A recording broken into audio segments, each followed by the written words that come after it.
"2013 has come and gone, and while we were holding out for a surprise Beyoncé game in December, we're finally ready to reveal our games of the year.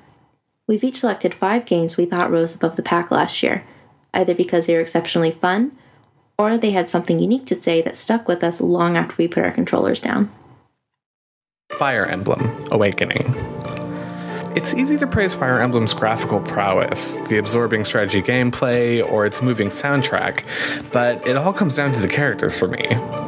There is, of course, the friendship between the main 3 characters, Chrom, Lissa, and the Avatar, that propels the narrative forward, but I spent the most amount of time investing in the relationships between the members of the Elise army. Your soldiers undergo many narrative arcs, from seeing a hot-headed aristocrat brought down to earth, to a character coming out of their shell. I found myself playing levels over and over with new character combinations to see the different interactions and witness their relationships unfold. Luckily, there were plenty of opportunities for post-battle fraternization as more maps unlock when characters get married and their children join the hero's army. And while the lack of homosexual and homosocial relationships left a bad taste in my mouth, it's only a matter of time as the Fire Emblem series builds on what is established in Awakening. Deadly Premonition, the Director's Cut. In truth, Deadly Premonition's new Director's Cut content doesn't significantly improve on the original. If anything, the extended epilogue detracts from the original release's punch-to-the-gut of an ending, but it's hard to fault a game that brings the quirky, fully realized world of Greenvale to a wider audience. The original Deadly Premonition was wonderfully ambitious, even if it strained at the edges. It was a mishmash of dated inspirations, pulling a combat scheme from a 5-year-old Resident Evil 4, and an open-world, time-sensitive mission system more akin to Shenmue than the more topical Grand Theft Auto. Even stranger, it borrowed many of its plot dressings wholesale from David Lynch's Twin Peaks. Further dating the game, when not emulating Agent Cooper's every mannerism, Deadly Premonition's protagonist, Agent York, was dictating his thoughts on old movies and 80s punk to a man named Zack we neither saw nor heard. But the controls were just off enough, and Greenvale was just weird enough that it almost felt like maybe, just maybe, it was all intentional.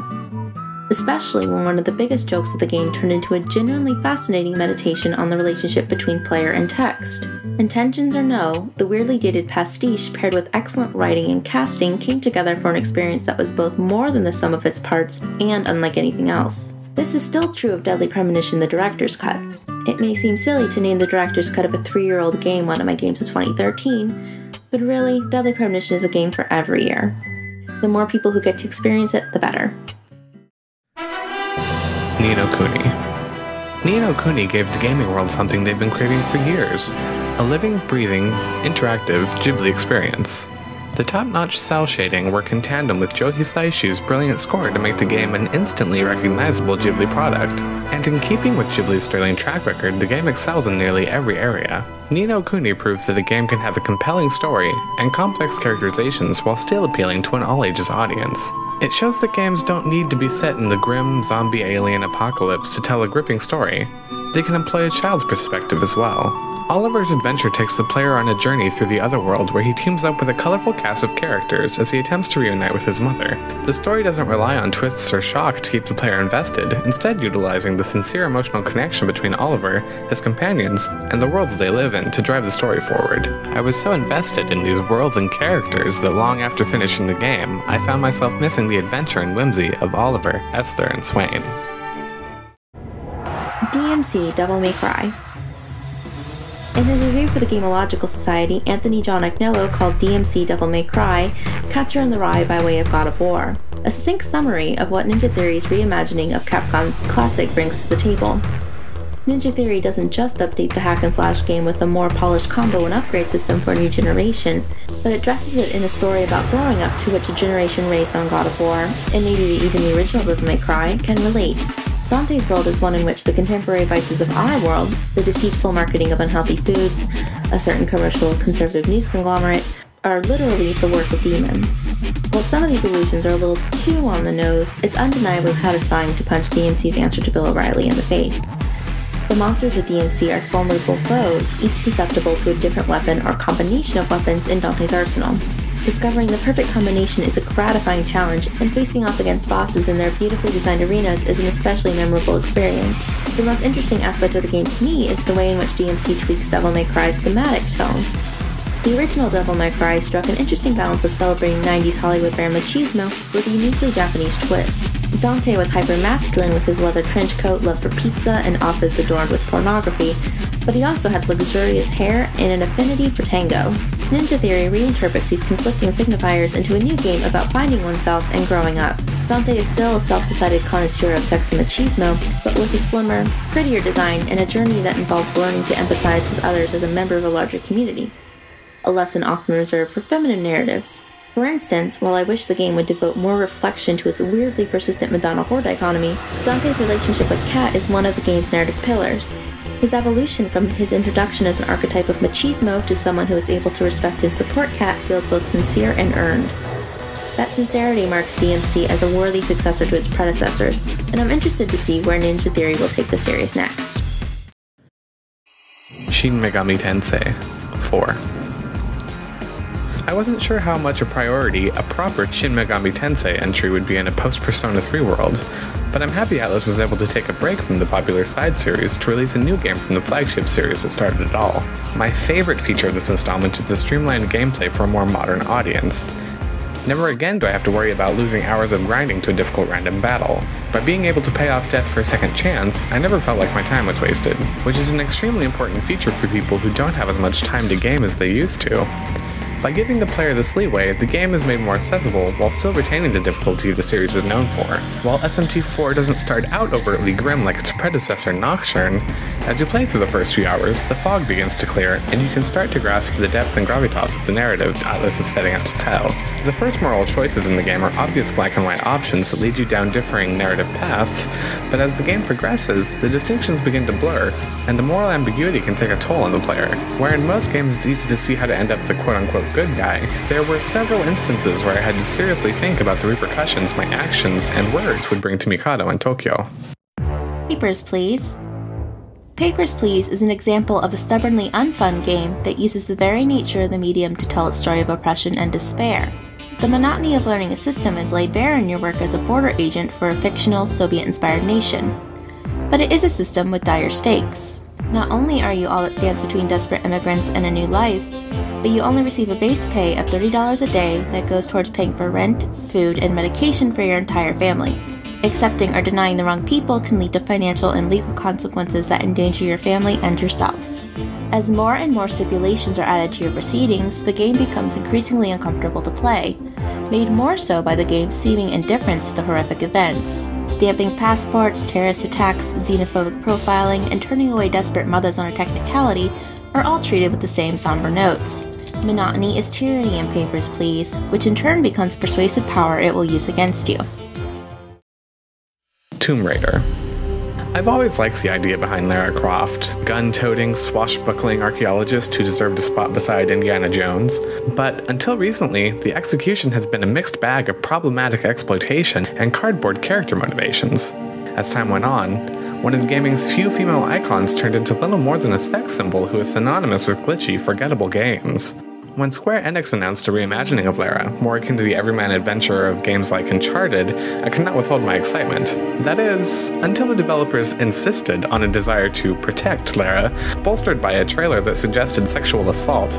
My fears were mostly put to rest when I started the game and found myself playing one of the most fully realized characters I've come across last year. You can feel Lara's emotional distress and thought process through her actions and the way she responds to the predicaments she's put in. When she is cold or in pain, she will show it, and you will in turn be able to feel it. And while the game didn't have nearly enough tomb raiding for my taste, I was instantly immersed in Lara's fight for not only the survival of herself, but the well-being of her companions. This Lara doesn't exist in a vacuum. She has very real motivations and connections to the people around her. She responds like a real person, other than her inability to pick up a coat in the snow. It was easily the character I empathized with the most in 2013. Tomb Raider gave me the Lara Croft I've always wanted, and my top list for the year wouldn't be complete without it. Gone Home. Gone Home was the game we needed in 2013. After a year of uproar over the verbal abuse of a feminist critic, Gone Home is a glimmer of hope that there is room for alternative voices in the gaming community. An indie title with AAA pedigree and journalistic support, Gone Home takes the familiar trappings of many bigger games, such as the first-person perspective and generic cues from horror games, and creates an experience that is intimate and emotionally affecting. Gone Home is a game that literally dumps you on the doorstep of a strange house on a dark, stormy night. You are given minimal instructions and left to explore. The artifacts you uncover are of a specific time and place, the 90s when Riot Grrrl ruled, and they all contribute to the portrait of a teenage girl, her new girlfriend, and their battle for acceptance. In the hour or two it takes to explore the home and uncover Sam's story, it is clear that Gone Home is both confident in its storytelling and feminist. Some of the exploration is contrived, specific doors are locked so as to ensure the story unravels in a particular order, but I found myself so engrossed with the mystery that I didn't really mind. I was on edge the entirety of my playthrough, constantly worried that I would uncover a horrible, fatal secret about my character's sister or her girlfriend.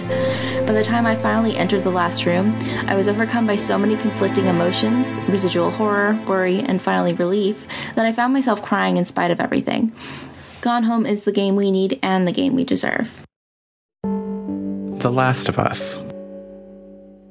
Of all the games I played in 2013, The Last of Us is easily my favorite. After the highs and lows of the Uncharted series, I wasn't sure where this game would fall in the quality spectrum, but I was blown away by the performances of the main cast and how their story unfolded. Ashley Johnson in particular gave one of the most impressive performances the medium has seen thus far as Ellie, and while the game did have certain narrative and gameplay hiccups such as we discussed in previous episodes, it never came close to the disparate plot points and set pieces that littered Uncharted 3. The game added a heavy dose of stealth to the run-and-gun action from the Uncharted series, breaking up the monotony of said set-piece shootouts Naughty Dog is now known for. Now it was not only possible, but necessary to sneak past enemies without triggering a large-scale fight. The scarcity of ammo and crafting materials add another level of tension. The game juggled both horror and action gameplay mechanics to deliver a thoroughly enjoyable and rewarding experience. The Last of Us is beautiful, unsettling, and challenging all at the same time, and the final moments of the game will stick with you long after the credits have rolled. Zelda: A Link Between Worlds. I'm sure some who are old enough to remember will say that playing A Link Between Worlds is like encountering the Dark World in A Link to the Past for the first time. For me, it reminded me of playing Portal for the first time. Portal is another game that took something familiar, the first-person shooter, and turned it on its head.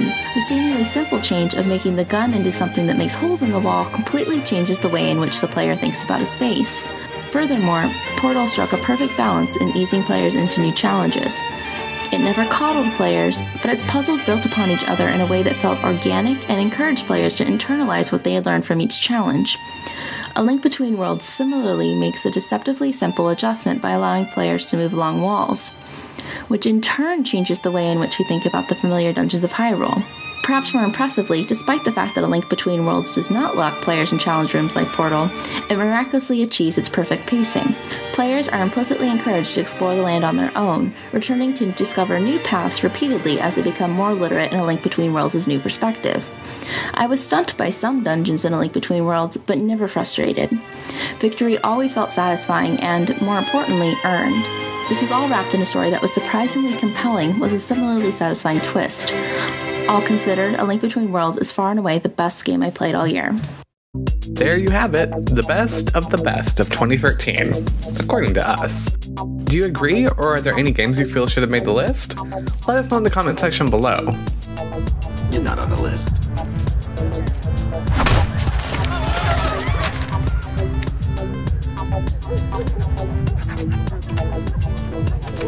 I am now.